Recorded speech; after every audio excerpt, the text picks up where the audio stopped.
কবরে যান, 13টা প্রশ্ন রাজনৈতিক প্রশ্ন।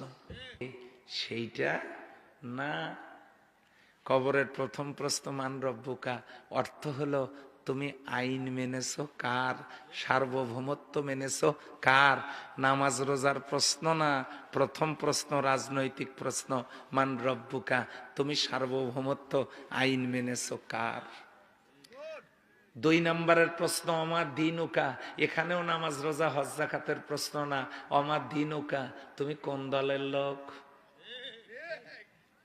কোন দলের লোক। হুজুর এখানে দল পাইলেন কই, দিন মানে ইসলাম, সেটা হলো ইন্নাদ দীনা ইনদাল্লাহিল ইসলাম, দিন মানে কোরআন, লিউযহিরাহু আলাদ দীনি কুল্লি, দিন মানে হলো কোরআন, দিন দিন মানে হলো আদর্শ। ইন্নী আখাফু আন ইউবাদদিলা দীনাকুম, দিন মানে কমপ্লিট জীবন ব্যবস্থা। আল ইয়াউমা আকমালতু লাকুম দীনাকুম ওয়া আতমামতু আলাইকুম নি'মাতি ওয়া রাদিতু লাকুমুল ইসলাম দীনান। কয়টা দলিল দেব আপনাদেরকে? দিন মানে আন্দোলন, দিন মানে সংগঠন, দিন মানে মালিক ইয়াউমুদ্দিন, দিন মানে কিয়ামত। তাহলে আমার দিনুকা, তুমি কোন দলের লোক।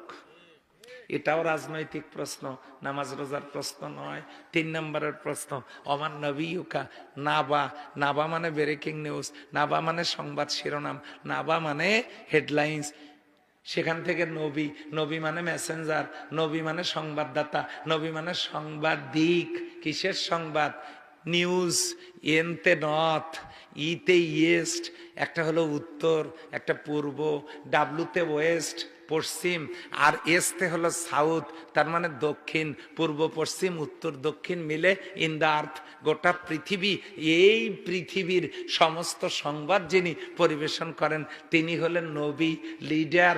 তার মানে অমান নাবিউকা, তোমার নেতাকে, তুমি আইন মেনেছো, সার্বভৌমত্ব মেনেছো কার, দল করেছো কোনটা, তোমার দলের নেতাকে।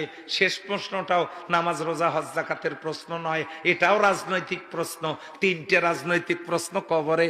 আর এই লোক বলে হুজুর শেষ পর্যন্ত আপনিও রাজনীতি করেন, আপনিও রাজনীতি করেন। কবরে যান, 13টা প্রশ্ন রাজনৈতিক প্রশ্ন।